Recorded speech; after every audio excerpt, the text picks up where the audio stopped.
भाग 1 तावीज की खोज। राजवीर एक पुरातत्व विशेषण था जो प्राचीन चीजों में गहरी रुचि रखता था।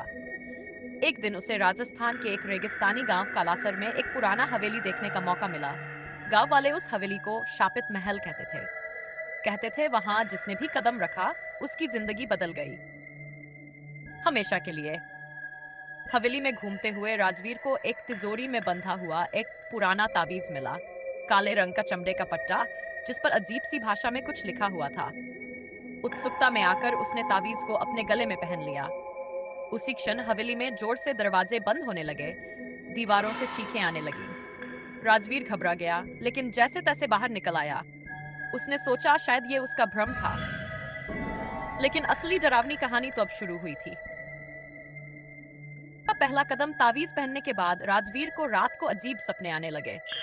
एक औरत जली हुई साड़ी में हर रात उसके कमरे में खड़ी दिखाई देती और धीरे धीरे उसके पास आती। सुबह उठता तो कमरे में राख की गंध होती और उसके गले में पहना तावीज गर्म हो जाता, जैसे जल रहा हो।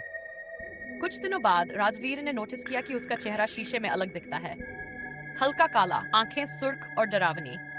उसके दोस्तों ने उसे मिलना बंद कर दिया।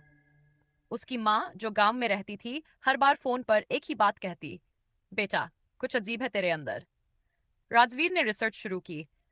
कई पुराने ग्रंथों और गांव के बुजुर्गों से पता चला कि वो तावीज दरअसल काल तावीज था, एक शापित वस्तु जिसे एक तांत्रिक ने एक राक्षसी आत्मा को बांधने के लिए बनाया था।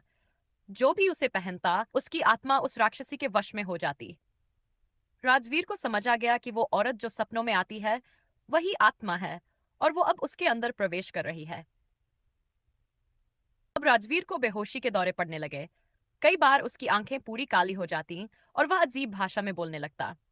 एक बार उसने अपनी ही गर्लफ्रेंड पर हमला कर दिया और उसे कुछ भी याद नहीं रहा। राजवीर पूरी तरह टूट चुका था, लेकिन उसे एक आखिरी उम्मीद दिखी, तांत्रिक बाबा रुद्रनाथ, जो ऐसे तावीजों की शक्ति को खत्म करने के लिए जाना जाता था। राजवीर बाबा रुद्रनाथ के पास गया। बाबा ने तावीज को देखकर तुरंत कहा, यह तुम्हें पूरी तरह निगल चुका है, लेकिन एक तरीका है, तुम्हें उसी हवेली में लौटकर आत्मा का सामना करना होगा जहां से सब शुरू हुआ। रात के 12 बजे राजवीर और बाबा हवेली में पहुंचे। वहां फिर से वही चीखें, वही जली हुई औरत, वही राख। लेकिन इस बार राजवीर ने डरने की बजाय आत्मा की आंखों में आंखें डालकर कहा, मैं अब तेरा गुलाम नहीं हूं। बाबा ने मंत्र पढ़ना शुरू किया और राजवीर ने तावीज को हवेली की आग में फेंक दिया। आत्मा जोर से चिल्लाई, हवेली कांपने लगी और फिर सब शांत हो गया।